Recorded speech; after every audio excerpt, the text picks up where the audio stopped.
Good morning, good afternoon, good evening बच्चों।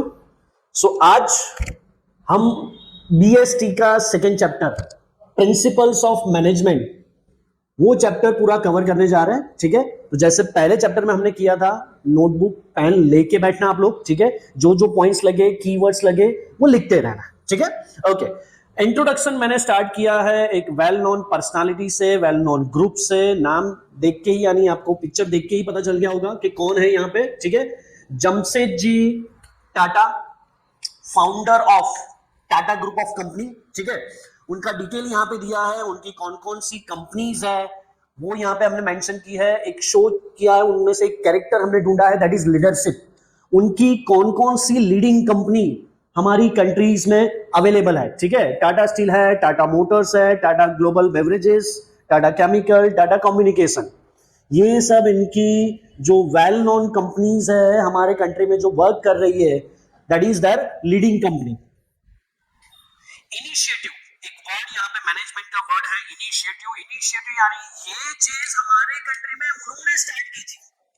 Like first steel plant, हमारे country में पहला स्टील प्लांट अगर किसी ने स्टार्ट किया है तो किसने स्टार्ट किया था? टाटा स्टील ने स्टार्ट किया था, टाटा ग्रुप ऑफ कंपनी ने। तो ये सब उनके क्या हो गए? इनिशिएटिव्स हो गए। देन पावर प्लांट है, सिविल एविएशन है, देन इंश्योरेंस। इंश्योरेंस भी हमारे कंट्री में बहुत अच्छे से मार्केटाइज करने का जो काम है वो भी किसने किया था?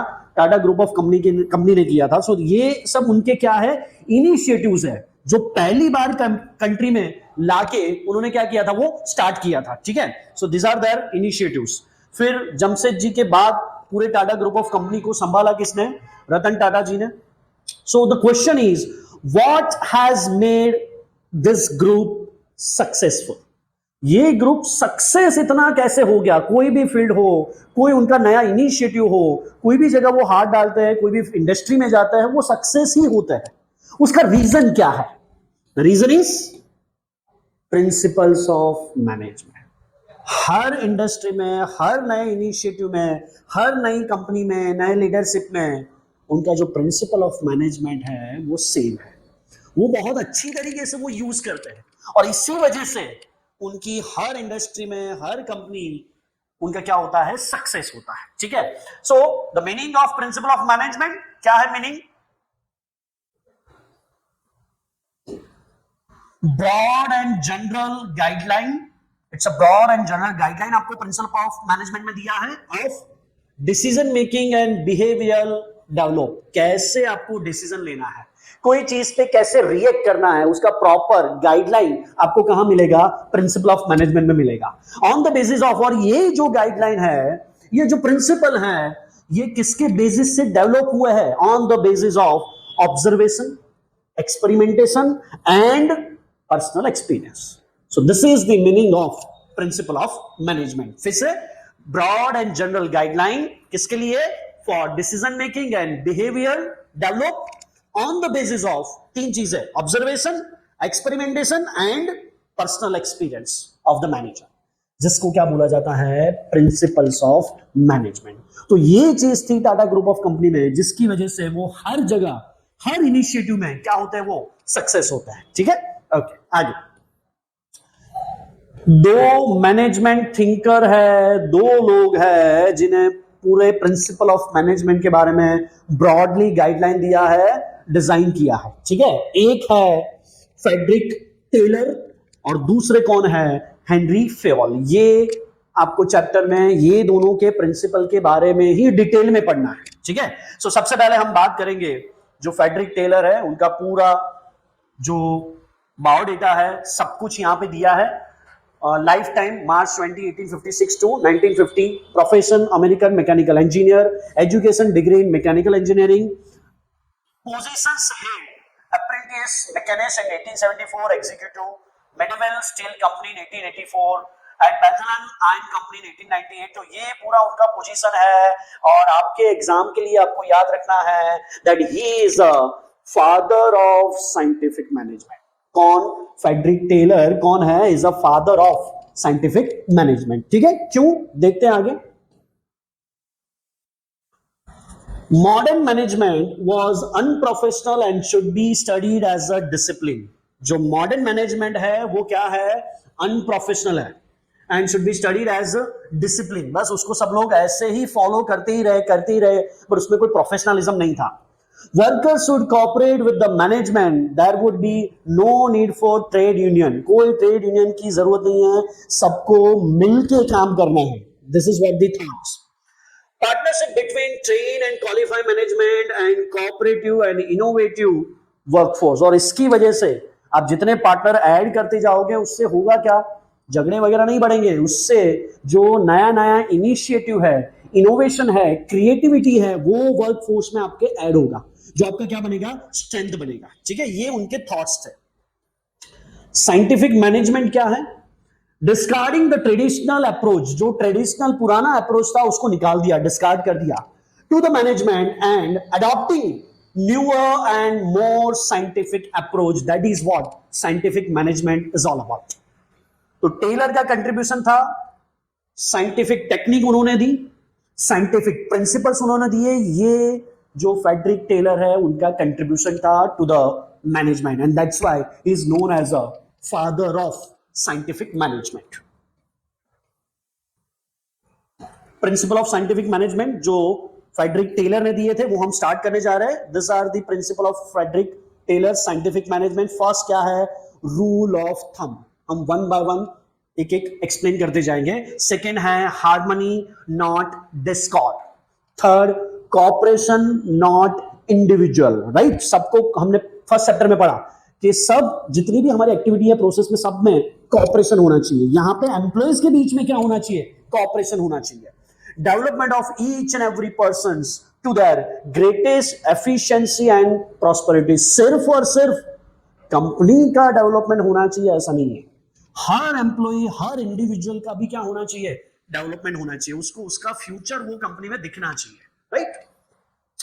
How the employ should be promoted, okay. First जो था रूल ऑफ थंब, ठीक है, क्या है, रूल ऑफ थंब जो है उसको रिप्लेस किसने किया, साइंटिफिक मैनेजमेंट ने। रूल ऑफ थंब में क्या है, एम्प्लॉय को जो आपने बताया है एम्प्लॉय वही करेगा और कुछ नहीं करना है, उसको अपना माइंड यूज नहीं करना है, right. In scientific management his appreciation would be based on scientific, that is performance base। यहां पे थंब रूल में क्या है, सीनियरिटी बेस। अगर प्रमोशन की बात आएगी तो एम्प्लॉय का प्रमोशन अगर आप सीनियरिटी के बेसिस पे करोगे, उसका एक्सपीरियंस कितना है उसके बेसिस पे करोगे, सो that is rule of thumb. But अगर आप उसका प्रमोशन उसका वर्क देख के परफॉर्मेंस के बेसिस पे करोगे तो वो कौन सा अप्रोच हो गया, साइंटिफिक अप्रोच हो गया। It involves investigation of traditional methods through work study and experiments, ठीक है, and develop and best method to maximize efficiency. Hitch and trial method should be avoided। तो ये पूरा क्या था, रूल ऑफ थंब। हमने यानी कि फ्रेडरिक टेलर ने अपने प्रिंसिपल ऑफ मैनेजमेंट ने रूल ऑफ थंब को क्या कर दिया, निकाल दिया। उसकी जगह कौन सा अप्रोच अडॉप्ट करने को हमें बोला, साइंटिफिक। पता चला साइंटिफिक रूल ऑफ थंब में हम सिर्फ और सिर्फ उसका एक्सपीरियंस कितना है, वो कितना पुराना है, उसको हम फोकस करते हैं। बट साइंटिफिक मैनेजमेंट में किसको फोकस करते हैं हम, उसका वर्क कैसा है, उसका परफॉर्मेंस कैसा है, उसके बेसिस से उसका क्या होगा, प्रमोशन होगा, right. So this is science not rule of thumb. First rule हो गया ये।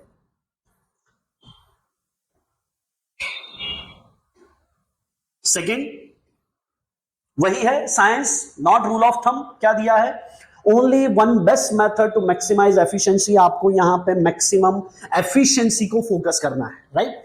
Develop through scientific study and analysis of each element of a job and should substitute rule of thumb. जो rule of thumb है उसका substitute क्या है, scientific management है। Follow throughout the organisation, involve investigation of traditional method through work study and develop one best method to maximize efficiency। हर बार आपको कुछ ना कुछ वर्क में नया ढूंढना है जिससे एम्प्लॉय की क्या हो, एफिशिएंसी बढ़ती जाए, right. That is scientific approach. Adopt the best practice to save human energy, wastage of time and material. यही हमारा साइंटिफिक मैनेजमेंट का रूल है। क्या करना है, जो ह्यूमन एनर्जी है उसको सेव करना है, राइट। जो वेस्टेज है उसको कम करना है, मटेरियल है, टाइम है, वो सब क्या होना चाहिए, कम वेस्ट होना चाहिए. This is the scientific approach. For example, sending information by email instead of post if more effective. ठीक है, आप मेल के जमाने में, इंटरनेट के जमाने में अगर आप किसी को पोस्ट भेज रहे हो और कोई इंफॉर्मेशन भेज रहे हो, राइट, तो उसमें टाइम ज्यादा जाएगा, पेपर वगैरह यूज होगा, लेबर यूज होगा, कॉस्ट भी बढ़ जाएगा. उसके सामने हमारे पास साइंटिफिक अप्रोच क्या है, मेल कर दो, टाइम बचेगा, पेपर बचेगा, कॉस्ट बचेगा, लेबर का भी टाइम एनर्जी सेव होगा, right. So this is called scientific approach instead of rule of thumb. Management expectation and workers expectation यहां पे कंपेयर की है. मैनेजमेंट की एक्सपेक्टेशन क्या होती है, high profit, while here workers expectation is what, high salary. Management की expectation क्या होती है यहां पे, हायर सेल्स, मैक्सिमम सेल्स होगा तभी तो मैक्सिमम प्रॉफिट होगा, while here he require high promotion. Management को क्या चाहिए, अपने कंपनी का एक्सपेंशन चाहिए, ग्रोथ चाहिए, while एम्प्लॉय को क्या चाहिए, जॉब सिक्योरिटी चाहिए. दोनों के गोल में ये डिफरेंस है, राइट. ओके, अब आगे देखते हैं. What manager can do it to make possible. अब ये दोनों के गोल को एक नहीं करोगे तब तक हमारा जो ऑर्गेनाइजेशन गोल है वो अचीव नहीं होगा. जब दोनों एक ही गोल के लिए काम करेंगे तभी तो हमारा ऑर्गेनाइजेशनल गोल क्या होगा, अचीव होगा. ठीक है, उसके लिए क्या करना है, bye transforming the thinking of workers and management. दोनों के थिंकिंग में चेंज लाने की जरूरत है. कैसे, see, through this second rule, harmony not discord. अगर आप अपने इंडिविजुअल गोल अचीव करने के लिए वर्क करोगे ऑर्गेनाइजेशन में, तो कभी भी ऑर्गेनाइजेशन का गोल, कॉमन गोल अचीव नहीं होगा. तो सबके गोल में क्या होना चाहिए, सबके ऑब्जेक्टिव में क्या होना चाहिए, हार्मनी होना चाहिए. एक कॉमन गोल आपको क्या करना है, मैनेजर और वर्कर के बीच में सेट करना है. So that is their second rule, harmony not discord, right. There should be absolute understanding and harmony between workers and management. Worker और मैनेजमेंट के बीच में कंफ्लिक्ट नहीं होना चाहिए, उनके गोल डिफरेंट नहीं होने चाहिए. क्या होना चाहिए उनके बीच में, वो लोग कोऑपरेटिवली, जॉइंटली वर्क करे, ऐसा एटमॉस्फेयर होना चाहिए. That is harmony. Management should share the gains of the company if any with the worker. Management को भी अगर बहुत ज्यादा एक्सट्रीम प्रॉफिट हुआ है, सुपर प्रॉफिट हुआ है, तो उनको वो जो ज्यादा प्रॉफिट हुआ है उसका एडवांटेज किसको देना चाहिए, वर्कर को देना चाहिए, right. In return worker should work hard, और इन रिटर्न उसके सामने वर्कर क्या आपको ज्यादा काम करके देगा, राइट. तो इस तरीके से दोनों में क्या बनेगा, हार्मनी आएगा. Next, policy of give and take. In short क्या होना चाहिए हार्मनी एंड डिस्कॉर्ड में, आप कुछ दोगे तभी सामने आपको कुछ मिलेगा. मैनेजमेंट को ज्यादा प्रॉफिट हुआ है, वो ज्यादा प्रॉफिट उन्होंने किसको बांटा, वर्कर को शेयर किया. तो वर्कर भी जब हार्ड वर्क करना होगा वो 100% हार्ड वर्क करेगा. So that is policy of give and take, right. आगे, absolute understanding and agreement between workers and management. Worker management के बीच में प्रॉपर अंडरस्टैंडिंग होना चाहिए. Both should realise that each one is important.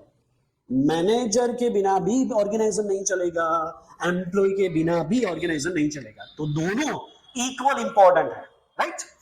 Management should share gain of company with the worker. जो मैंने अभी explain किया कि अगर ज्यादा प्रॉफिट है तो वो ज्यादा प्रॉफिट का बेनिफिट कहां तक पहुंचना चाहिए, वर्कर्स तक पहुंचना चाहिए.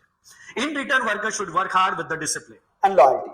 Prosperity for employer cannot exist for a long time unless it is accompanied by prosperity for the employees and vice versa. जब तक एम्प्लॉई आपकी जॉब में सेफ फील नहीं करेगा, उसको फ्यूचर नहीं दिखेगा, तब तक वो आपकी जॉब में नहीं रहेगा, वो जॉब चेंज करके चला जाएगा.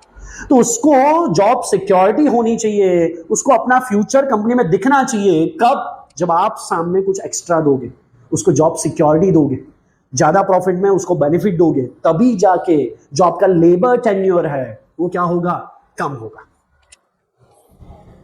Second,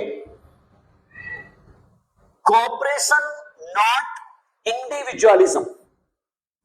extension of principle of harmony not Discord. यानी हार्मनी नॉट डिस्कॉर्ड हमने जो देखा उसी का ये पार्ट है. कौन सा, कोऑर्डिनेशन नॉट इंडिविजुअलिज्म। मैं सिर्फ मेरा वर्क करके जॉब में आके चला जाऊंगा, मेरे वर्क को जो हमारा ऑर्गेनाइजेशन का कॉमन गोल है उसके साथ अटैच नहीं करूंगा, सबका वर्क कोऑपरेट नहीं होगा, तो फिर कभी भी बिजनेस का गोल अचीव नहीं होगा, ऑर्गेनाइजेशन का गोल अचीव नहीं होगा। तो सबकी एक्टिविटी के बीच में क्या होना चाहिए, there should be a cooperation, मिलजुल के काम करना है, इंडिविजुअली काम नहीं करना है, ग्रुप में काम करना है, क्योंकि जहां ग्रुप है वहीं तो मैनेजमेंट है, right. Competition should be replace by cooperation, बहुत बढ़िया वर्ड यहां पे लिखा है। एम्प्लॉइज के बीच में कंपटीशन नहीं होना चाहिए, कंपटीशन की जगह क्या लाना है हमें, एज अ मैनेजमेंट हमें क्या लाना है, कोऑपरेशन लाना है, राइट।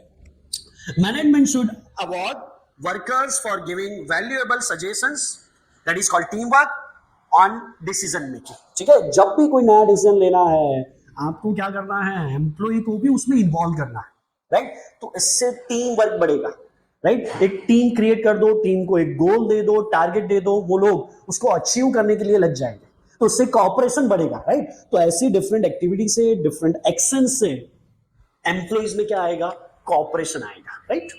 तो टीम वर्क आपको यहां पे बिल्डअप करना है।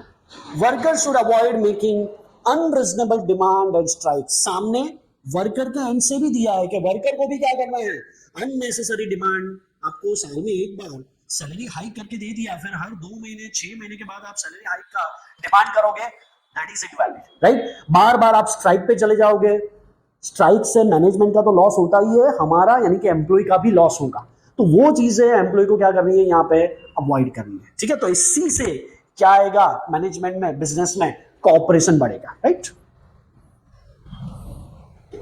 वही पॉइंट्स है, extension of principle of harmony not Discord, competition should be replaced by cooperation, management should award workers, अच्छे काम के लिए उनको अवार्ड देना है, रिकॉग्नाइज करना है, रिवॉर्ड्स देने हैं, right. Workers should avoid making unreasonable demand and strike, employer takes care of the needs of employees would prevail as in the case of Apensi company, always sorry Japanese company में ऐसा होता है कि किसको ज्यादा priority दिया जाता है, एम्प्लॉइज को ज्यादा प्रायोरिटी दिया जाता है, वो लोग अपनी एम्प्लॉय को अपनी एसेट गिनते हैं, राइट। तो ये अप्रोच साइंटिफिक मैनेजमेंट में होना चाहिए। Now next question, how to increase industrial production, हमारे इंडस्ट्री का प्रोडक्शन बढ़ाने के लिए क्या स्टेप्स लेने हैं मैनेजमेंट में, by improving the performance of employ. अगर आपके एम्प्लॉय का, एग्जिस्टिंग एम्प्लॉय का परफॉर्मेंस बढ़ा दोगे, एफिशिएंसी बढ़ा दोगे, इफेक्टिवनेस बढ़ा दोगे, तो ऑटोमेटिकली क्या हो जाएगा, आपका प्रोडक्शन बढ़ जाएगा with minimum cost.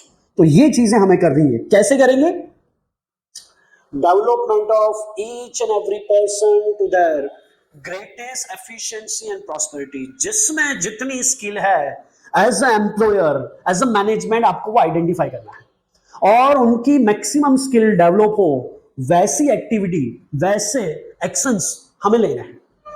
Industrial efficiency depends upon the efficiency of worker. Obviously कोई भी इंडस्ट्री हो, कोई भी कंपनी हो, उसका जो स्केल ऑफ प्रोडक्शन है वो किस पे डिपेंड है, उसके एम्प्लॉय पे, उसके लेबर पे, right. Therefore employ with required qualification and experience should be selected, ऐसे at the time of recruitment selection ऐसे एम्प्लॉय को सिलेक्ट करना है जो क्वालिफाई हो, जो एक्सपीरियंस हो, जो आपके जॉब के लिए सुटेबल हो। Provides training to the selected employees and assign work according to their physical, mental and intellectual ability। जो जिसमें माहिर है, जिसको टेक्निकल वर्क आता है उसको टेक्निकल वर्क देना चाहिए, जिसको पेपर वर्क वगैरह आता है उसको वो वर्क देना चाहिए। तो उनका physical, mental, intellectual ability check करके आपको वर्क उनको क्या करना चाहिए, असाइन करना चाहिए, right. Efficient employees would produce more and earn more. अगर आपके पास एफिशिएंट एम्प्लॉइज होंगे, आपको ज्यादा प्रोड्यूस करके देगा, ज्यादा प्रोडक्शन, ज्यादा सेल, ज्यादा प्रॉफिट, राइट। तो ये चीज आपको यहां पे एम्प्लॉय में क्या करनी है, डेवलप करनी है।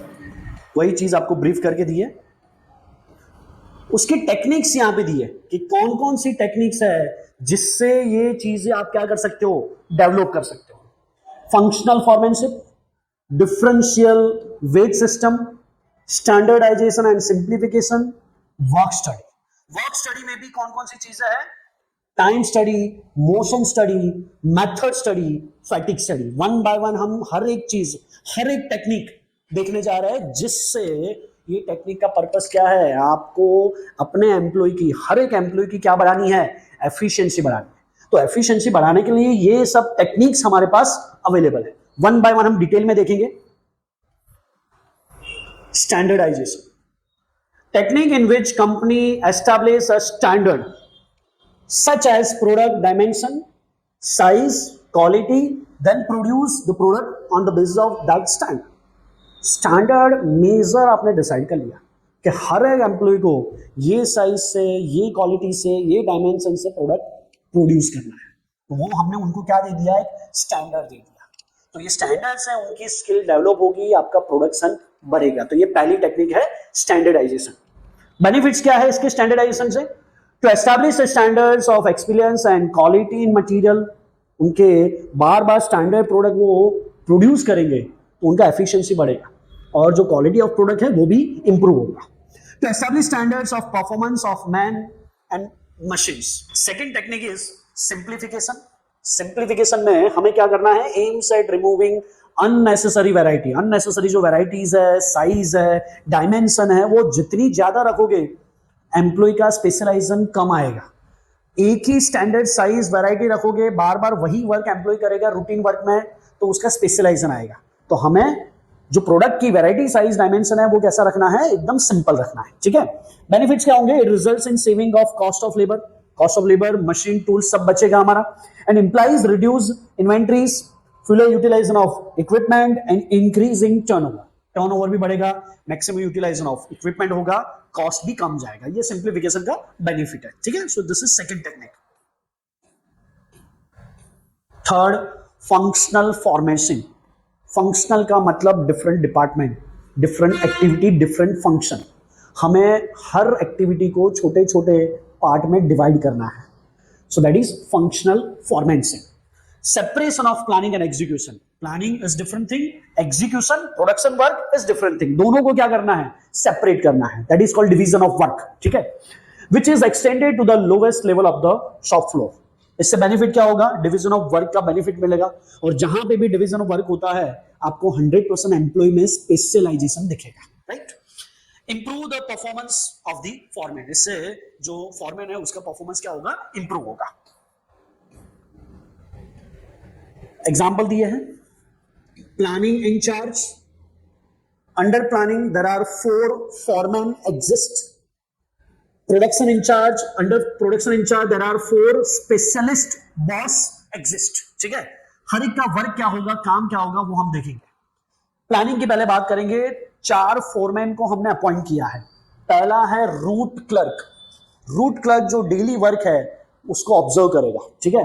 It specify the route of the production. जो रूटीन वर्क है उसका पूरा प्लानिंग करेगा। प्लानिंग में आपको पूरा पेपर वर्क करना है, एग्जीक्यूशन में, प्रोडक्शन में आपको उसको क्या करना है, एग्जीक्यूट करना है, इंप्लाई करना है। ठीक है। टाइम एंड कॉस्ट क्लर्क का वर्क क्या होगा, it fix the time for starting and completing the job. वो फिक्स करेगा कि ये इतना वर्क इतने टाइम में हो जाना चाहिए, इतनी कॉस्ट में हो जाना चाहिए, वो प्लानिंग करेगा। डिसिप्लिनरियन, इट मेंटेन्स डिसिप्लिन। ठीक है।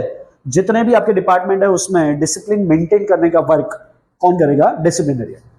Card and instruction clerk, it issues various instructions to the workers to carry on the job. जो भी इंस्ट्रक्शंस है, गाइडलाइन है, वो सब एम्प्लॉय तक पहुंचाने का काम किसका है, कार्ड एंड इंस्ट्रक्शन क्लर्क है। वो सब इंस्ट्रक्शन वगैरह फ्रेम करेगा। ठीक है। तो ये पूरा पेपर वर्क हो गया।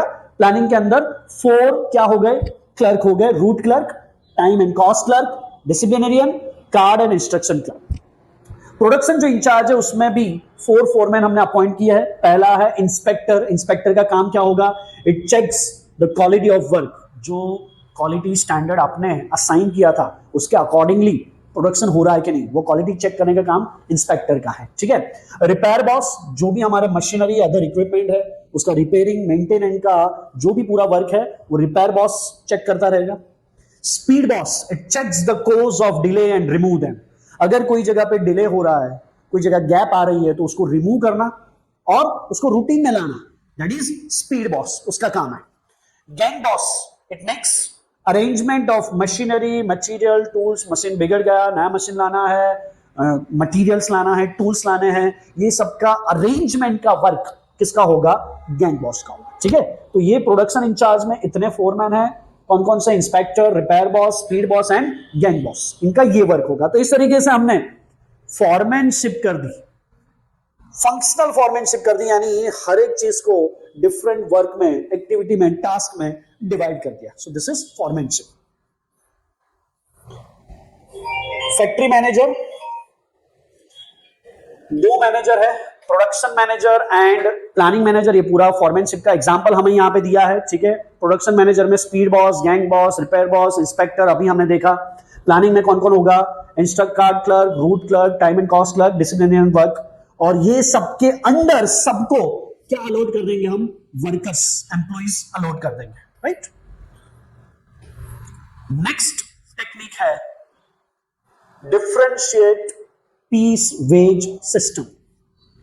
Efficient worker are paid more at higher rate when production rise above the standard। ठीक है, ये सिस्टम डेवलप करोगे, ये टेक्निक अप्लाई करोगे, तो जो भी एफिशिएंसी है वो हर एक एम्प्लॉय की बढ़ेगी। क्यों? क्योंकि हम यहाँ पे जो सैलरी है, वेजेस है, वो किसके बेसिस पे देंगे? उनके प्रोडक्शन के बेसिस पे। जो जितना ज्यादा प्रोडक्शन करेगा उसको वेजेस उतना ज्यादा मिलेगा। तो हर एक एम्प्लॉय इससे क्या होगा? मोटिवेट होगा। तो ये अनदर टाइप ऑफ टेक्निक है for increasing production. Less efficient workers are to be paid less when the production falls below the standard। तो जो less efficient है उसको भी मोटिवेशन मिलेगा, क्या? ज्यादा प्रोडक्शन करने का, क्योंकि जिसने ज्यादा वर्क किया उसको ज्यादा सैलरी मिला, इसको कम सैलरी मिला है, तो वो भी अब नेक्स्ट टाइम क्या ट्राई करेगा? ज्यादा प्रोडक्शन का ट्राई करेगा। तो ओवरऑल सबका एफिशिएंसी यहां पे बढ़ेगा। Characteristics, standard time is fix for standard amount of work, time वगैरह फिक्स होता है।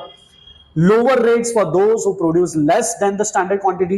Minimum wage is not guaranteed। Minimum कितना सैलरी वेजेस मिलेगा वो यहाँ पे फिक्स नहीं होता है। जितना वर्क किया, ज्यादा सैलरी मिलेगा, कम वर्क किया, कम सैलरी मिलेगा। ठीक है, बट एक standard amount of time fix होता है कि सबको डेली 8 आवर्स तो वर्क करना ही है। वो 8 आवर्स में कोई ज्यादा प्रोड्यूस करेगा, कोई कम प्रोड्यूस करेगा, अकॉर्डिंगली सबको क्या मिलेगा? सैलरी मिलेगा। राइट, तो इसके कैरेक्टरिस्टिक्स है। ये सबसे ज्यादा इंपॉर्टेंट है, work study. Another technique is work study. Work study में कौन कौन सी स्टडी हमें पढ़नी है? Time study, motion study, method study and fatigue study. ठीक है, वन बाय वन हम देखेंगे। पर्पस ऑफ वर्क स्टडी क्या है? Finding the best way of doing the things.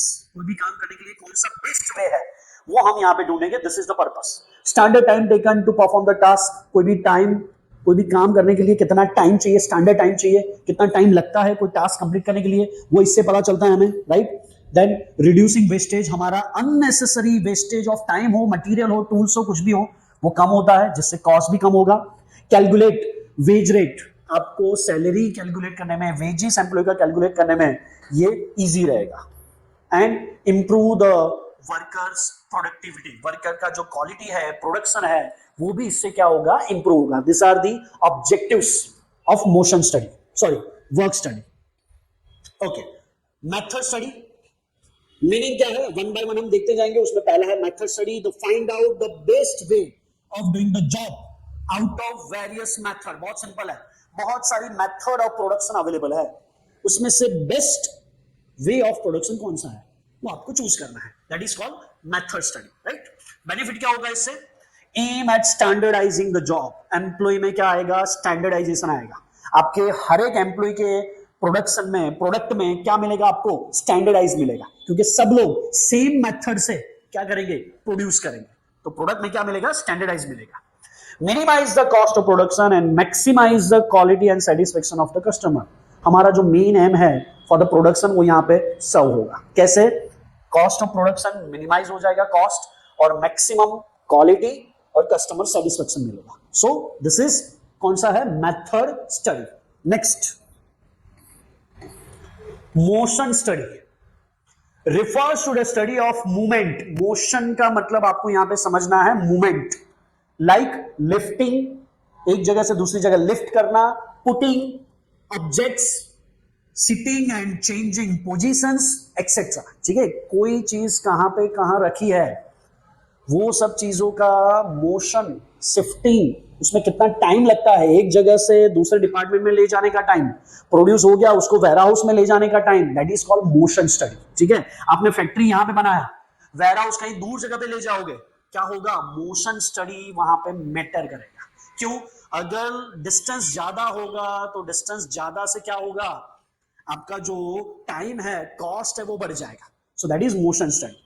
Unnecessary movements to be eliminated so that takes less time to complete the job efficiently. Unnecessary जो timing है वो आपको यहाँ पे क्या करना है, रिड्यूस करना है, किसमें, मोशन स्टडी में, राइट। तो इसका बेनिफिट क्या मिलेगा, possible to find out motion which are productive and which are unproductive. दो कैटेगराइज करना है, कौन सा प्रोडक्टिव है, कौन सा अनप्रोडक्टिव है। Unnecessary movements can be removed so to complete the job efficiently, और जो unnecessary movements है उसको हम क्या करेंगे, कम करेंगे, जिससे आपका कॉस्ट कैसा जाएगा, कम जाएगा, टाइम भी बचेगा। So this is motion study, right. Time study, analyse the time taken by each worker to finish a standard. एक काम कंप्लीट करने के लिए, एक प्रोडक्ट बनाने के लिए कितना टाइम जाता है, वो स्टैंडर्ड टाइम आपके पास अवेलेबल होना चाहिए, that is called time study. हर चीज का टाइम स्टडी आपको पता होना चाहिए कि इतना प्रोसेस करने में इतना टाइम जाएगा, इतना प्रोसेस करने में इतना, कंप्लीट प्रोसेस करने में इतना टाइम जाएगा, that is called time study, right. Benefit क्या होगा टाइम स्टडी से, determine the number of workers to be employed, cost of labour, make suitable incentive schemes etcetera. जिसका टाइम स्टडी से बिलो टाइम रहेगा उसको हम ज्यादा सैलरी दे सकते हैं, एम्प्लॉइज से क्या होगा, मोटिवेट होगा, राइट। तो इस तरीके से कॉस्ट ऑफ लेबर आपका कम जाएगा, सूटेबल जो इंसेंटिव स्कीम है वो आप अच्छे से फ्रेम कर पाओगे, ये सब बेनिफिट है टाइम स्टडी के। Improving the efficiency of worker by creating time awareness, ठीक है, एक स्टैंडर्ड टाइम आपने अलोकेट कर दिया, फिर आप एम्प्लॉय को सजेशन दे सकते हो कि ये प्रोसेस कंप्लीट करने में इतना ही टाइम जाना चाहिए, आपका टाइम थोड़ा ज्यादा जा रहा है तो एफिशिएंसी आप बढ़ाओ, राइट। तो ऐसे इंप्रूवमेंट मेजर्स जो है वो आप टाइम स्टडी से उनको सजेस्ट कर सकते हो, राइट। नेक्स्ट क्या था, फैटिग स्टडी। मीनिंग क्या है fatigue, there should be proper rest interval, जो आप between during 8 hours of job, जो बीच में आप टाइम गैप देते हो, इंटरवल देते हो, ब्रेक हो, रिसेस हो, जो भी है, ठीक है, उसकी भी यहां पे बात चल रही है। Proper rest interval between two workers time, ठीक है, जो हर एक वर्कर को आप ब्रेक दे रहे हो, इंटरवल दे रहे हो, उसका जो टाइम गैप है, that is fatigue study. A person will feel tired physically and mentally if she or he does not rest while working. So help workers to regain stamina and work again with the same capacity to maximize the production. Generally ऐसा होता है, कोई भी बंदा complete 8 hours तक work नहीं कर सकता, बीच में उसको क्या चाहिए, रेस्ट चाहिए, क्योंकि उसकी कैपेसिटी कुछ आवर्स के बाद खत्म हो जाती है। अगर 5-10 मिनट्स का उसको रेस्ट मिल गया, अगेन वो रीगेन हो जाएगा, राइट। तो ये फैटिग स्टडी उसी के लिए है कि आप बीच में कितने इंटरवल्स दे रहे हो। अगर आपको 2 इंटरवल देना है हाफ एन आवर के, तो बहुत सारे आपके पास ऑप्शंस अवेलेबल है कि 2 हाफ एन आवर के इंटरवल दे दो, 1 घंटे का इंटरवल हो गया, यानी उनका 8 आवर्स में 7 आवर्स वर्किंग होगा, या फिर हर 15-15 मिनट के 4 इंटरवल दे दो, तो थोड़े टाइम के बाद उनको इंटरवल मिलेगा, थोड़े टाइम के बाद इंटरवल मिलेगा। तो वो आपकी सोच पे है कि कैसा फिजिकल उनका वर्क है, कैसा टाइम इंटरवल आप दे रहे हो। तो ये सब स्टडी यानी क्या हो गया, फैटिग स्टडी, राइट। तो ये जो हमने पढ़ा वो था, किसका था, फ्रेडरिक जो टेलर है उनका प्रिंसिपल ऑफ मैनेजमेंट था, ठीक है, उनका पूरा साइंटिफिक मैनेजमेंट हमने पढ़ा। अब जो हम आगे पढ़ने जा रहे हैं that is Henry Fayol. Henry Fayol ने भी 14 प्रिंसिपल्स ऑफ मैनेजमेंट दिए, जो हम 1 बाय 1 स्टडी करने जा रहे हैं, ठीक है। And Henry Fayol is known as father of management. Who is the father of scientific management, Frederick Taylor. Who is the father of management, father of general management, Henry Fayol. याद रखना, ये MCQ में मिल सकता है, ठीक है, okay. तो ये रहे हेनरी फेयोल के 14 प्रिंसिपल्स ऑफ मैनेजमेंट, जो हम 1 बाय 1 देखने जा रहे हैं। Authority, responsibility, centralisation, decentralisation, discipline, division of work, equity, esprit de corps, fair remuneration, initiative, order, scalar chain, stability of tenure, subordination of individual interest to general interest, unity of command and unity of direction. One by one अब हर एक हम देखने जा रहे हैं। सबसे पहला है ऑथोरिटी एंड रिस्पॉन्सिबिलिटी। ठीक है, ऑथोरिटी यानी पावर, रिस्पॉन्सिबिलिटी यानी आपको जो जिम्मेदारी मिली है, कोई भी काम कंप्लीट करने के लिए एक टारगेट मिलता है, एक जिम्मेदारी मिलती है, दैट इज रिस्पॉन्सिबिलिटी। ठीक है, ओके। सो ऑथोरिटी का मीनिंग यहां पे दिया है, refers to the right of an individual. आपको जो राइट मिला है, पावर मिला है, वो टू कमांड हिज सबऑर्डिनेट, अपने नीचे जो काम करने वाले सबऑर्डिनेट से उनको कमांड करने के लिए आपके पास क्या चाहिए, नेसेसरी राइट चाहिए, पावर चाहिए, that is called authority. Responsibility यानी क्या, it is the obligation of subordinate to perform assigned duty. आपको जो काम दिया है, या तो काम आपने कंप्लीट कर दिया सक्सेसफुली, या फिर आप वर्क में फेलियर हो, तो वो जो ऑब्लिगेशन है दैट इज कॉल्ड रिस्पॉन्सिबिलिटी। ठीक है, both should go side by side and should be well balance. दोनों के बीच में, अथॉरिटी एंड रिस्पॉन्सिबिलिटी के बीच में क्या होना चाहिए, बैलेंस होना चाहिए। They should go side by side. ठीक है, अगर अथॉरिटी ज्यादा होगी, रिस्पॉन्सिबिलिटी कम होगी, तो पावर का अननेसेसरी यूज होगा।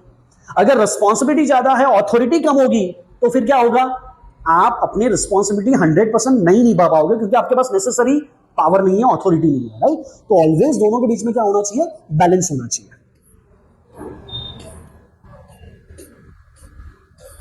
नेक्स्ट पॉइंट, सेंट्रलाइजेशन, और उसके साथ है decentralisation.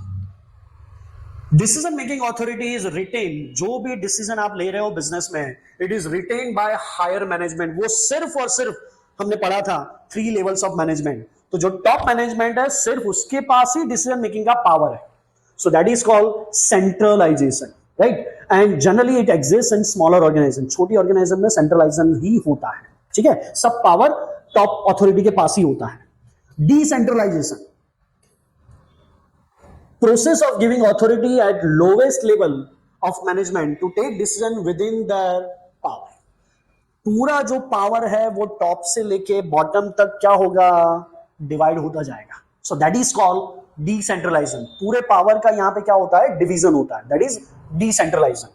Suitable for large organisation and complex organisation. बड़ी ऑर्गेनाइजेशन के लिए डिसेंट्रलाइजेशन ही सबसे ज्यादा सुटेबल है, राइट। देन डिफरेंस दिया है दोनों का।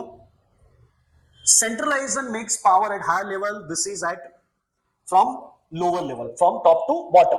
This is suitable for smaller firm and this is for larger firm. Managers have less freedom of action, here managers enjoys more freedom of action. ये फ्रीडम ऑफ एक्शन क्या है, ये समझना। अगर पूरा पावर सेंट्रलाइज है, तो आप ऑर्गेनाइजेशन से बियॉन्ड कुछ नहीं सोच सकते, क्योंकि सब कुछ आपको ही वर्क करना है। बट अगर आप अपने पावर को सेपरेट कर दोगे, डिवाइड कर दोगे, तो बियॉन्ड दी ऑर्गेनाइजेशन भी आप बहुत सारे जो एनवायरमेंटल फैक्टर्स है, अदर एक्सटर्नल फैक्टर्स है, उसके बारे में सोच पाओगे। आपकी जो क्रिएटिविटी है उसके बारे में सोच पाओगे, आप कुछ नया इनिशिएट कर पाओगे, क्योंकि आपने अपने पावर को क्या कर दिया है, डिवाइड कर दिया है। तो ये डिफरेंस है, that is freedom of action. Next principle of management है discipline, means obedience, respect and performance. जो आपको बोला गया है वो सब ओबीडियंट करो, अपने सीनियर को, कलीग को रिस्पेक्ट दो, एंड आपका परफॉर्मेंस अच्छा होना चाहिए, प्रॉपर होना चाहिए, एफिशिएंट होना चाहिए। That is what discipline is all about. ठीक है, ये सब कीवर्ड्स है, याद रखना। Of the established rules and standard, जो रूल्स है, स्टैंडर्ड है, उसको ओबीडियंटली आपको क्या करना है, फॉलो करना है। That is called discipline, right. Workers and management both honour their commitments without any injustice towards one another mentioned in the agreement। ठीक है, वर्कर्स, ओनर्स, सबको एग्रीमेंट में जो लिखा है, जो रूल्स लिखे हैं, सबको, ओनर को भी, एम्प्लॉय को भी फॉलो करना है। ठीक है, that is called your discipline, right. Next जो था rule, that is division of work. हमने अभी प्रीवियसली फ्रेडरिक टेलर में भी ये देखा कि जो भी आपका वर्क है उसको आप क्या कर दोगे, सेपरेट कर दोगे, डिवाइड कर दोगे, that is called division of work. और डिवीजन ऑफ वर्क से किसका बेनिफिट होगा, अभी मैंने बोला था स्पेशलाइजेशन का बेनिफिट मिलेगा, right. Every task should be divided into small task and assigned to the right person who is capable of doing that job. पूरा वर्क पूरा प्रोसेस आप ही करोगे, उससे बेटर है हर एक प्रोसेस को सब में डिवाइड कर दो, राइट। तो इससे स्पेशलाइजेशन का भी आपको बेनिफिट मिलेगा और आपका वर्क कम हो जाएगा, ठीक है। ये हो गया डिवीजन ऑफ वर्क। सेल्स में purchase department, production department, HR department, account department, ऐसे जनरल मैनेजर ने सब डिपार्टमेंट में सब वर्क को डिवाइड कर दिया। तो इससे जो जनरल मैनेजर है, डायरेक्टर है, सीईओ है, उसका वर्क क्या हो जाएगा, डिवाइड हो जाएगा, right. So this is division of work. Next था इक्विटी। मैनेजमेंट शुड ऑलवेज क्या होना चाहिए, मैनेजमेंट काइंड होना चाहिए टुवर्ड्स एम्प्लॉय, फेयर होना चाहिए, अनबायस, ये इक्विटी के कीवर्ड्स है in dealing with its subordinate, ठीक है। आपको एक ह्यूमन बीइंग की तरह अपने सबऑर्डिनेट के साथ काम करना है, बिहेव करना है, ठीक है। कभी भी एटीट्यूड या बॉसिज्म आपके बिहेवियर में नहीं आना चाहिए। This is what equity suggest. For example, there should be no discrimination with regards to the position, sex, age etcetera while granting medical leave to the employ. आपको बड़ी कंपनी में अगर लीव चाहिए, छुट्टी चाहिए, तो अप्लाई करना होता है। तो जो छुट्टी जो अलाउ करता है, परमिट करता है, वो मैनेजर, वो एम्प्लॉयर कैसा होना चाहिए, विदाउट एनी बायस, सबको इक्वली ट्रीट करे, सबकी छुट्टी एक कॉमन बेसिस पे ही अलाउ करे, ऐसा होना चाहिए। उसमें कोई डिस्क्रिमिनेशन नहीं आना चाहिए, ठीक है। So that is equity. सबको इक्वल आंखों से ही देखना है, इक्वल ट्रीटमेंट ही करना है, that is equity. Esprit de corps. Esprit de corps means spirit of loyalty and devotion. Loyalty employ के अंदर होती है, डिवोशन एम्प्लॉय के अंदर होता है। To the group to which one belongs. आपको डिवीजन ऑफ वर्क में अलग अलग ग्रुप में डिवाइड कर दिया है। आपको अपने ग्रुप के टूवर्ड्स क्या रहना है, लॉयल रहना है, that is called esprit de corps, ठीक है। इन शॉर्ट, टीम वर्क में आपको काम करना है, जो टीम आपकी है उसके टूवर्ड्स आपको लॉयल रह के जो आपको टास्क मिला है वो 100% उसमें एफर्ट्स देना है, that is esprit de corps. There should be cooperation and आ क्या word, team work among the members of an organisation. जितने भी, भले ही हमने डिवीजन ऑफ वर्क कर दिया है, टीम में सबको बांट दिया है, बट अल्टीमेटली सब लोग एक ऑर्गेनाइजेशन के गोल के लिए ही वर्क कर रहे हैं। तो सबके बीच में क्या होना चाहिए, कोऑपरेशन होना चाहिए, टीम वर्क का एक स्पिरिट होना चाहिए, that is called esprit de corps. The management must always make a regular effort to maintain harmony and loyalty to the organisation among his subordinate. Management time to time get together रखते हैं, with family parties रखते हैं, सबको घुमाने के लिए picnic पे ले जाते हैं। इसका पर्पस यही है कि सबके बीच में एक टीम वर्क रहे, कोऑपरेशन रही है, वो मेंटेन हो, हार्मनी, ऑनेस्टी, लॉयल्टी मेंटेन हो, उसकी वजह से ये सब एक्टिविटी होती है। वो किसका पार्ट है, एस्पिरिट डी कॉर्प्स का पार्ट है। नेक्स्ट सबसे important, fair remuneration. Employees should be paid fair wages. इतना तो वेजेस होना ही चाहिए जिससे उनकी minimum requirement, basic requirement satisfy हो, उतना तो वेजेस, सैलरी होना ही चाहिए। Which should be them at least a reasonable standard of living. At least वो अपना जीवन, लाइफ गुजार सके, उतना तो मिनिमम फेयर होना ही चाहिए। It should be with in the paying capacity of the company. और उतना ज्यादा भी नहीं होना चाहिए कि हमारी कैपेसिटी से बियॉन्ड हो जाए, हमारी कैपेसिटी के with in he fair minimum wages आपको पे करना है। Decide the most responsible method for calculating wages. उसके लिए बहुत सारी मेथड्स है, उसमें से जो अप्रोप्रिएट वेजेस की कैलकुलेशन की मेथड है वो आपको क्या करना है, अडॉप्ट करना है। इनिशिएटिव हमने स्टार्टिंग में ही देखा था, freedom to think and execute a plan. हर एम्प्लॉय में ऐसा ओपन स्पेस होना चाहिए कि उनके जो नए थॉट्स है, उनके इनिशिएटिव्स है, क्रिएटिविटी है, उसमें स्पेस होना चाहिए। वो किसी को शेयर कर सके, टॉप मैनेजमेंट को शेयर कर सके, सजेस्ट कर सके, ऐसा स्पेस होना चाहिए। So that is initiative.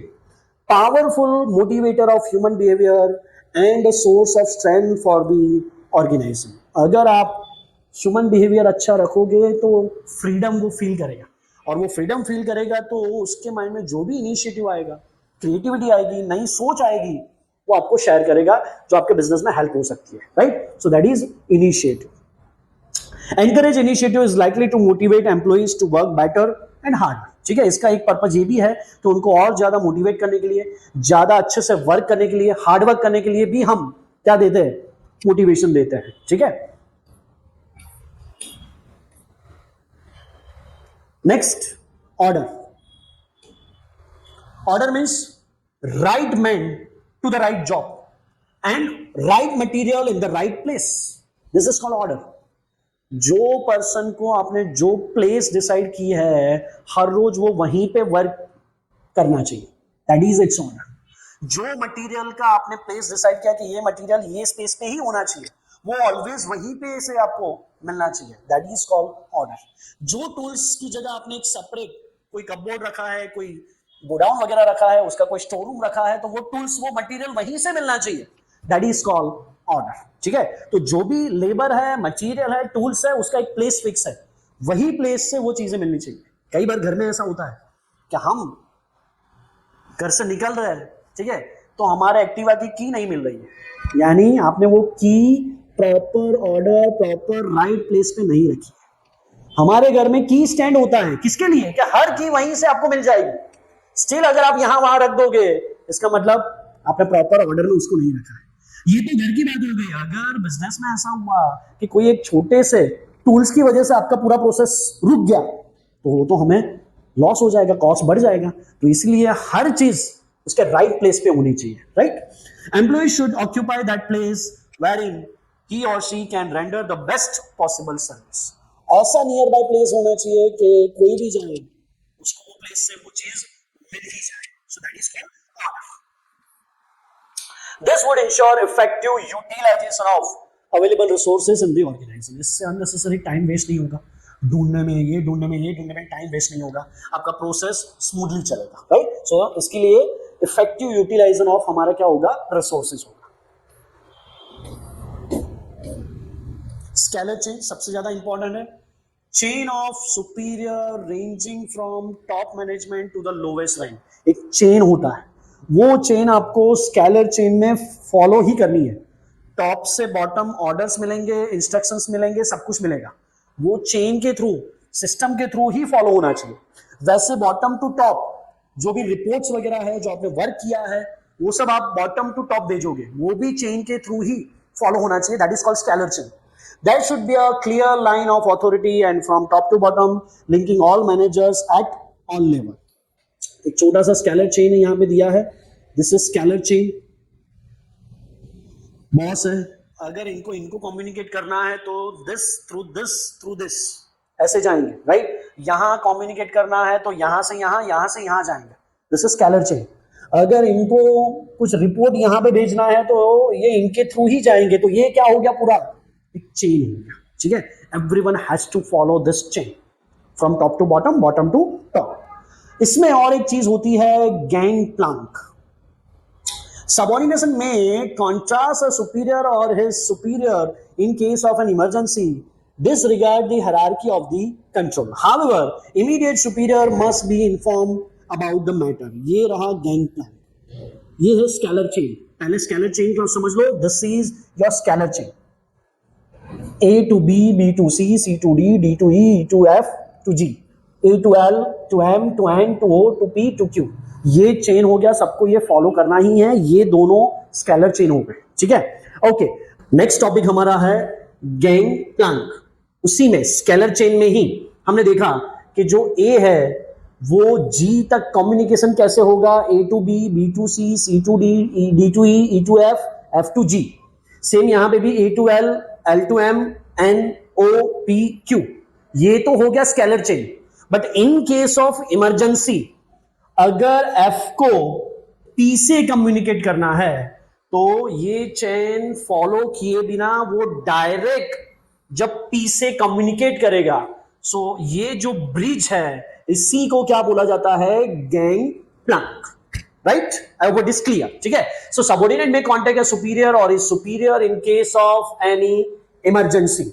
Disregard the hierarchy of control, control follow किए बिना, चेन को, स्केलर चेन को फॉलो किए बिना हम सीधा ये ब्रिज ज्वाइन कर लेंगे, which is called gang plank, ठीक है।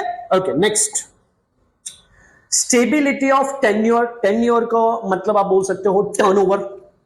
हमारे बिजनेस में जो मटेरियल है, गुड्स है, उसका तो टर्नओवर ज्यादा होना चाहिए, बट जो लेबर है उसका टर्नओवर कैसा होना चाहिए? कम होना चाहिए। लेबर आएगा, एम्प्लॉय आएगा, आपको ज्वाइन करेगा, अच्छा ट्रेन हो जाएगा, स्किलफुल हो जाएगा, अगर आपको छोड़ के वो चला जाएगा, वापिस आप नए लेबर को लाओगे, उसको ट्रेन करने में टाइम लगाओगे, क्या होगा? जो लेबर का इफेक्टिवनेस है वो आपको नहीं मिलेगा। तो ऑलवेज लेबर टर्नओवर कैसा होना चाहिए? कम होना चाहिए। Employ should not be shifted from their position frequently. बार बार अगर एम्प्लॉय आपको छोड़ के चले जा रहे हैं तो आपको देखना होगा कि कुछ गड़बड़ है, कुछ कमी है हमारे ऑर्गेनाइजेशन में, जिससे एम्प्लॉय हमारे यहां नहीं रुक रहा है, कहीं और चला जा रहा है, राइट? तो वो स्टॉप करना है। The period of service should be fix. उनका पीरियड, टाइम पीरियड फिक्स ही होता है, ठीक है? एक 58-60 की एज होती है, रिटायरमेंट एज होती है, वहां तक ऑलमोस्ट सब एम्प्लॉय हमारे यहां रुकने चाहिए। It takes time for employ to get used to his work. हाँ, वो हमारे बिजनेस में सेटल होने में टाइम लेगा, बट वो टाइम हमें उसको देना है और वो लॉन्ग टाइम तक टिके, ऐसे हमारे एफर्ट्स उसके टुवर्ड्स होने चाहिए, right? So that is stability of tenure.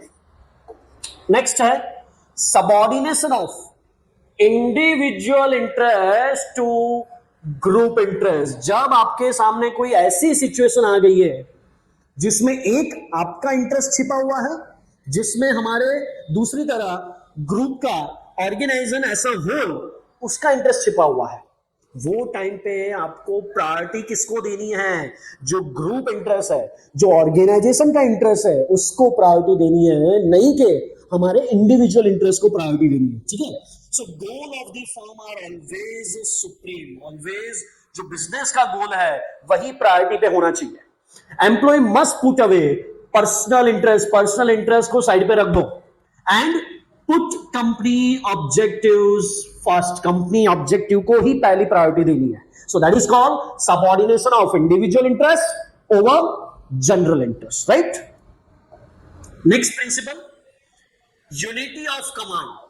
Employ should receive orders from only one superior. अगर एक से ज्यादा आपको कमांड मिलेंगे, ऑर्डर्स मिलेंगे, then you will get confuse. आप कंफ्यूज हो जाओगे कि मुझे किसके ऑर्डर को फॉलो करना है। तो आपकी हायरार्की चेन ऐसी होनी चाहिए कि हर सबऑर्डिनेट को कोई एक ही सुपीरियर कमांड देता हो, ऑर्डर देता हो, तो वो कंफ्यूज नहीं होगा, अपना काम बहुत अच्छे से करेगा, अपना बेस्ट दे पाएगा, right? If he gets order from more than one superior, अगर एक से ज्यादा सुपीरियर हो गए, he will get confused। क्या हो जाएगा? वो कंफ्यूज हो जाएगा। Which superior's order should be carried out first? Always कितने ऑर्डर होने चाहिए, कितने कमांड होने चाहिए? एक ही ऑर्डर मिलना चाहिए, तो ही आप अच्छे से वर्क कर पाओगे। ये हमारा यूनिटी ऑफ कमांड है, राइट? नेक्स्ट वही है यूनिटी ऑफ डायरेक्शन। जैसा यूनिटी ऑफ कमांड है, वैसे आपको डायरेक्ट करने वाला जो बंदा है वो भी सुपीरियर है, वो भी कैसा होना चाहिए? एक ही होना चाहिए। There should be one head and one plan. Always एक हेड हमारे ऊपर, एक बॉस, एक सुपीरियर होना चाहिए, एक ही प्लान होना चाहिए। 2-4 प्लान लेके चलोगे तो कौन सा फॉलो करना है नहीं पता चलेगा। आपको 2-4 लोग गाइड करेंगे तो किसको फॉलो करोगे, किसका सुनोगे, वो नहीं पता चलेगा। So always there should be a one head and one plan for a group activity. Any organisation और group having different plans, but there should be one common objective. भले ही डिफरेंट प्लान होते हैं, बट हर plan का objective तो क्या होता है? एक कॉमन ऑब्जेक्टिव ही होता है, right? So that is called unity of direction. आपको जो डायरेक्शन मिल रहा है वो कैसा होना चाहिए? वन होना चाहिए, सिंगल होना चाहिए, राइट? नेक्स्ट डिफरेंस दिया है। इन केस आपको डिफरेंस पूछ सकते हैं, what is the difference between, क्योंकि दोनों एक जैसे है, unity of command and unity of direction. हम वन बाय वन देखेंगे क्या है। सबसे पहला मीनिंग है subordinate should receive order and instructions from only one boss. आपको यहां पे ऑर्डर मिलता है, इंस्ट्रक्शन मिलता है, राइट? वो एक के पास से ही मिलना चाहिए। यहां पे one head, one plan for group activity having similar objective. यहां पे क्या होना चाहिए? आपका एक ही हेड होना चाहिए और प्लान भी कितने होने चाहिए? एक ही प्लान होना चाहिए। That is called unity of direction. Second, it related to the functioning of personnel. Personnel का जो फंक्शन है, वो जो काम कर रहे हैं, उसके रिलेटेड है unity of command. While it is related to organisation as a whole. ये पूरे ऑर्गेनाइजेशन की बात चल रही है। राइट। यहां पे पूरे ऑर्गेनाइजेशन की बात चल रही है, ये पर्टिकुलर टास्क के लिए बात कर रहा है, पर्टिकुलर वर्क के लिए, ऑपरेशन के लिए बात कर रहा है, दोनों में ये डिफरेंस है, ठीक है। Necessary for fixing responsibility of each subordinate, हर सबऑर्डिनेट की रिस्पॉन्सिबिलिटी तय करना जरूरी है, किसमें, यूनिटी ऑफ कमांड में, right. Necessary for sound organisation, business को अच्छे से चलाने के लिए unity of direction is necessary. It prevents dual subordination, जो ड्यूअल सबऑर्डिनेशन है, एक से ज्यादा सबऑर्डिनेशन है, वो यहां पे क्या होता है, कम होता है, right. It prevents overlapping of activity, यहां पे आपकी जो एक्टिविटी है वो ओवरलैप नहीं होगी, 2-3 एक्टिविटी बार बार नहीं होगी, डुप्लीकेशन ऑफ वर्क यहां पे नहीं होगा, किसमें, यूनिटी ऑफ डायरेक्शन में, ठीक है। तो दोनों के बीच में ये बेसिक डिफरेंस है, कीप इन माइंड। नेक्स्ट, सो हमने दोनों लोगों के प्रिंसिपल्स को देखा, उनका कंपेयर कर रहे हैं तो ज्यादा पता चलेगा।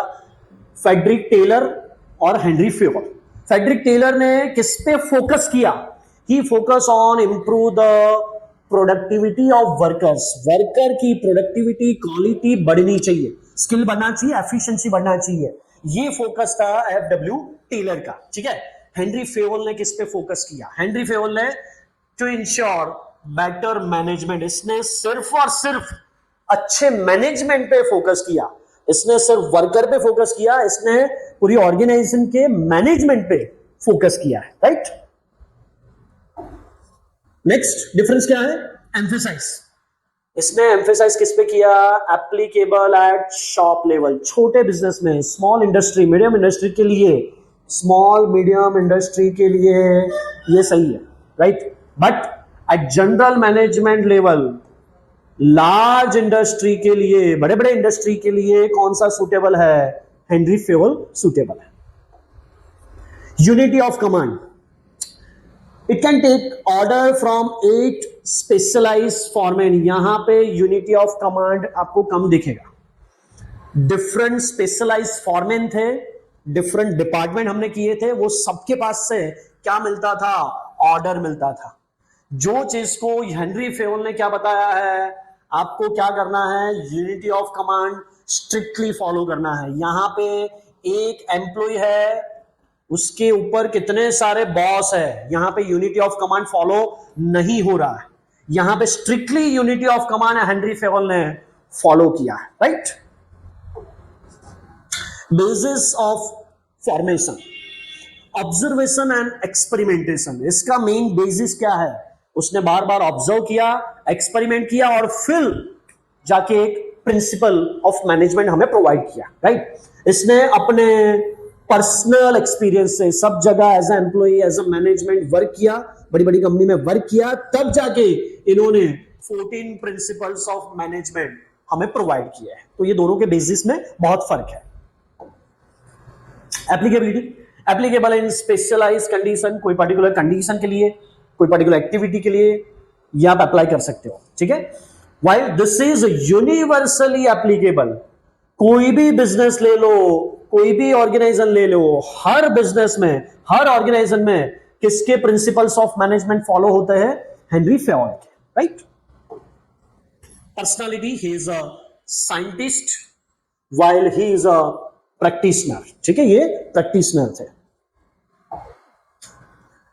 He gives scientific management while he gives general theory of administration, you can say management, management की जो जनरल स्टडी है वो किसने दी है, हेनरी फेवल ने दी है। दोनों का डिफरेंस जो अभी हमने देखा वही है। नेक्स्ट क्वेश्चन है nature of principles of management, principle of management का नेचर क्या है, ठीक है।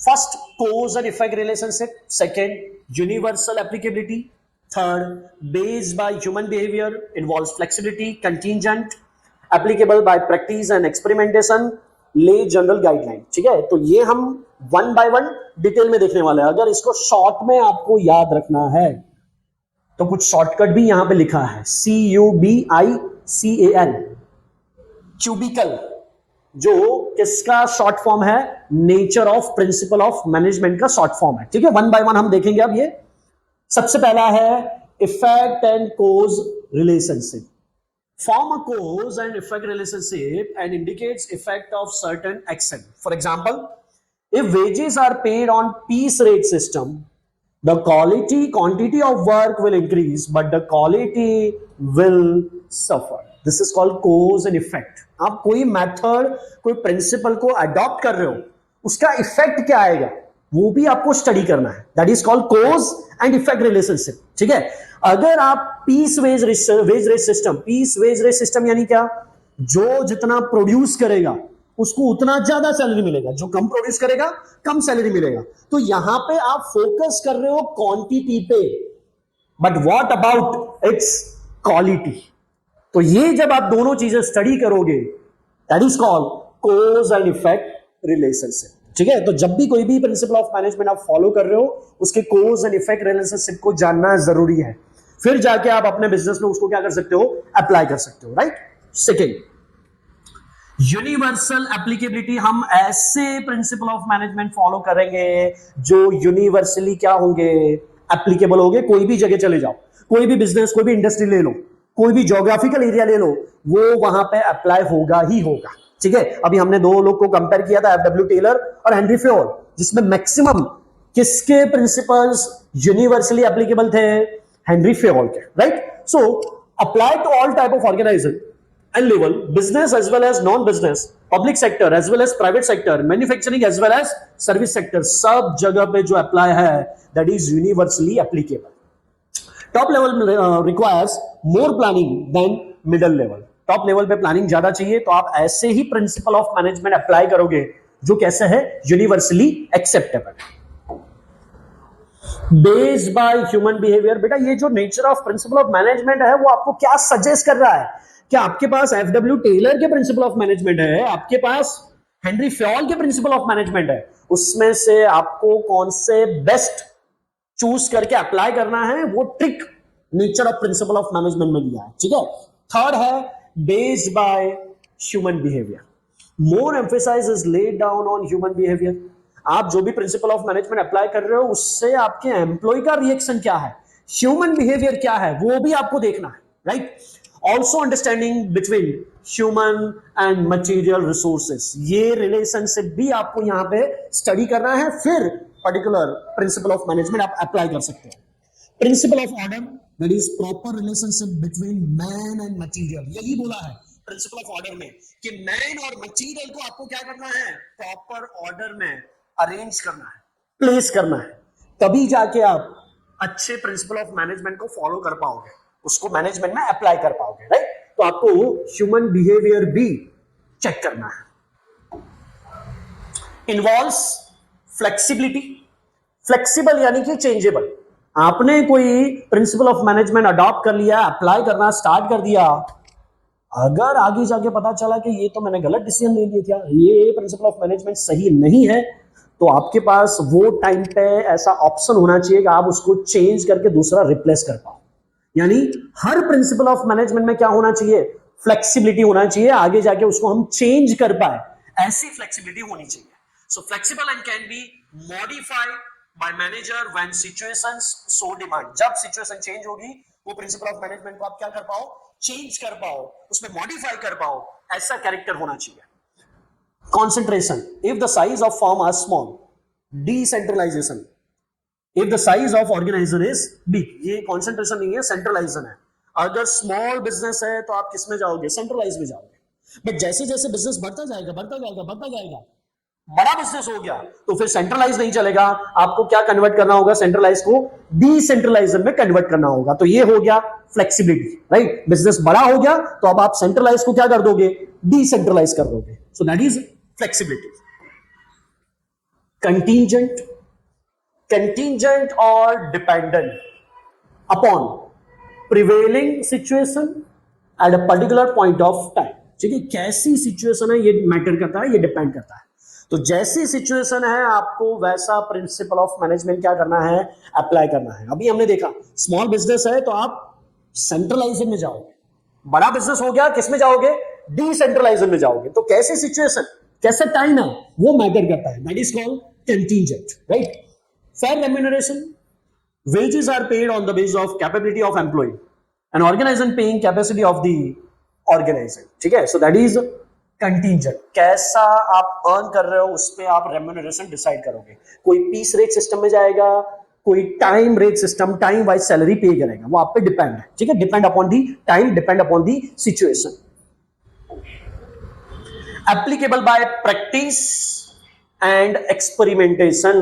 कौन था बंदा जिसने प्रैक्टिस और एक्सपेरिमेंटेशन से प्रिंसिपल ऑफ मैनेजमेंट दिए थे? अभी हमने देखा कौन था वो, जल्दी से कमेंट करना, लिखना मुझे, ठीक है। कौन था वो? FW टेलर था, right.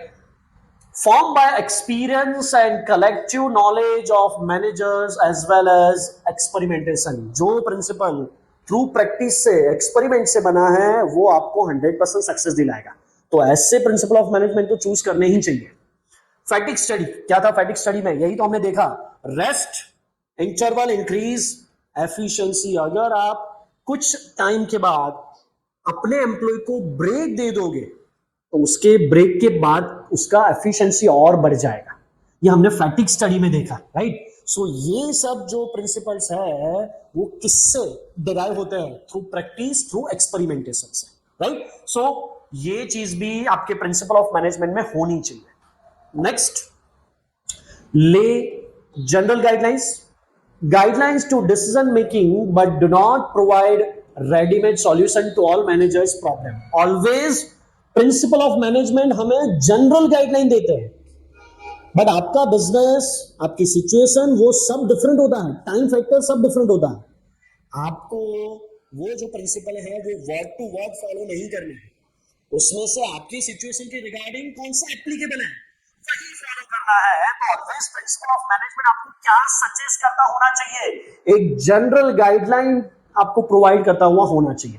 That is what principal of management, ठीक है। इसमें से उतना ही लेना है, वो गाइडलाइन ही हमको समझनी है। वर्ड टू वर्ड कभी भी मैनेजमेंट में आप अप्लाई नहीं कर सकते, क्योंकि वो कोई और सिचुएशन और एक्सपेरिमेंटेशन से बना है, हमारा सिचुएशन डिफरेंट है, बट एज अ गाइडलाइन आप उसको ले सकते हो। वही यहां पे दिया है। Science not thumb rule increase efficiency. Thumb rule, आपको प्रिंसिपल ऑफ मैनेजमेंट को थंब रूल की तरह फॉलो नहीं करना है, हमने देखा था प्रीवियसली। थंब रूल यानी यही करना है, नो। उसमें से जो आपको ठीक लगे वो चीजें आपको अपने मैनेजमेंट में अप्लाई करनी है। This is what principal of management. वो हमें सिर्फ क्या देगा? जनरल गाइडलाइन प्रोवाइड करेगा। नेक्स्ट क्वेश्चन है significance of principle of management. Nature of principle of management हमने देखा, अब क्या है सिग्निफिकेंस, उसका इंपॉर्टेंस है।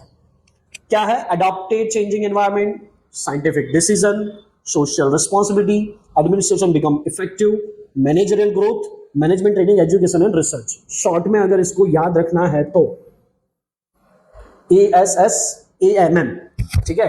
आसाम करके आप इसको याद रख सकते हो, राइट, ठीक है। देखते वन बाय वन क्या है। First, adopted changing environment requirement, ठीक है। हमने देखा कि ये जो प्रिंसिपल ऑफ मैनेजमेंट है वो फ्लेक्सिबल है, फिक्स नहीं है, रिजिड नहीं है, रूल ऑफ थंब नहीं है।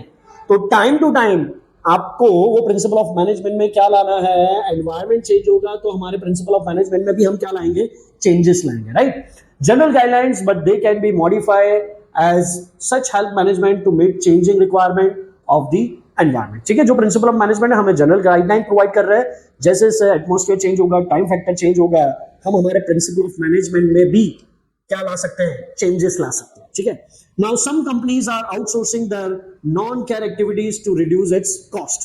For example, Airtel has started its non-core business activity like, Airtel ने खुद से ही जो चीजें जनरली आउटसोर्स होती है, Airtel ने खुद से ही वो स्टार्ट कर दिया, क्योंकि कोई चीज आप किसी और को काम करने के लिए दोगे अपना काम, तो ऑब्वियसली कॉस्ट बढ़ेगा। खुद से करोगे तो कॉस्ट क्या होगा? कम होगा। तो एयरटेल ने अपना खुद का ही कॉल सेंटर एस्टैब्लिश कर दिया, उसका कॉस्ट कम हो गया। Advertisement has reduced it's cost and many more, ठीक है। तो एयरटेल ने ये स्ट्रेटेजी अप्लाई किया है।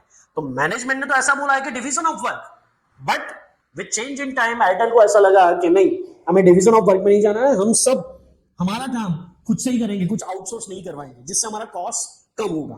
तो ऐसा चेंज आप अडॉप्ट कर सकते हो, ठीक है। Second, scientific decision. ऑलवेज हमने देखा FW टेलर का जो पूरा प्रिंसिपल ऑफ मैनेजमेंट है वो साइंटिफिक है, ठीक है। ऐसे ही बोल दिया आपको फॉलो करना है ऐसा नहीं है, कुछ उसमें लॉजिक होना चाहिए, कुछ उसमें साइंस होना चाहिए। Principle are based on logic, आ गया word, rather than blind faith. कभी भी कोई चीज पे ब्लाइंड फेथ नहीं करना चाहिए, ठीक है। And free from personal bias. For example differentiate wage system जो हम कब से देखते आ रहे हैं, वो उसका बेस्ट एग्जांपल है। Social responsibility has increased the role of business community towards greater social responsibility। Her business society में ही होता है, बिजनेस को रिसोर्सेज भी सोसाइटी प्रोवाइड करता है, बिजनेस वो रिसोर्सेज का यूज करके फाइनल प्रोडक्ट भी सोसाइटी को बेचता है। तो हमारी यानी कि बिजनेस की एक सोशल रिस्पॉन्सिबिलिटी बनती है, right. So that is social responsibility. It includes customer satisfaction. Social responsibility में क्या क्या चीजें आती है? Care for the environment, environment का केयर करना है हमें। सोशल वेलफेयर बढ़नी चाहिए, कस्टमर सेटिस्फेक्शन बढ़ना चाहिए। ये सब हमारा क्या है? सोशल रिस्पॉन्सिबिलिटी है। Administration base effective. एडमिनिस्ट्रेशन यानी अब हम इसको बोलते हैं management. Next point, administration becomes effective. हमारा जो एडमिनिस्ट्रेशन है, मैनेजमेंट है, वो कैसा होना चाहिए? इफेक्टिव होना चाहिए। रिसोर्सेस बोथ, दो तरीके के रिसोर्सेस हैं, human and material, available are limited. Resources are always limited. So reduce the chance of trial and error method. जितना भी वेस्टेज है, ट्रायल एरर मेथड है जिससे वेस्टेज ज्यादा होता है, वो हमें क्या करना है? रिड्यूस करना है, कम करना है, तभी जाके हमारा रिसोर्सेज का मैक्सिमम यूटिलाइजेशन होगा एंड देयर इफेक्टिव यूटिलाइजेशन। और उसका यूटिलाइजेशन कैसा होना चाहिए? इफेक्टिव होना चाहिए, right. It also value to the customer, care for environment, environment का care करना है, customer को satisfy करना है, dealing with business association, ये सब चीजें किसमें आती है? Administration becomes effective में। ये सब चीजें आप करोगे तो आपका administration और ज्यादा effective रहेगा, right? Next point, managerial growth. It increase the knowledge, ability and understanding of manager in handling difficult situation, ठीक है। प्रिंसिपल ऑफ मैनेजमेंट से मैनेजमेंट की भी एफिशिएंसी बढ़ेगी, उसका भी क्या होगा? विथ एक्सपीरियंस उसका भी ग्रोथ होगा, ठीक है। For example, by doing work to subordinates they can reduce their burden. अगर आप डिवीजन ऑफ वर्क करोगे तो ऑब्वियसली हमारा खुद का वर्क हम बर्डन कम कर पाएंगे, जिससे हमारे अंदर क्या आएगा? स्पेशलाइजेशन आएगा, और स्पेशलाइजेशन से हमारा क्या होगा? ग्रोथ होगा, राइट। तो इस तरीके से मैनेजर का भी ग्रोथ यहां पे मिलेगा।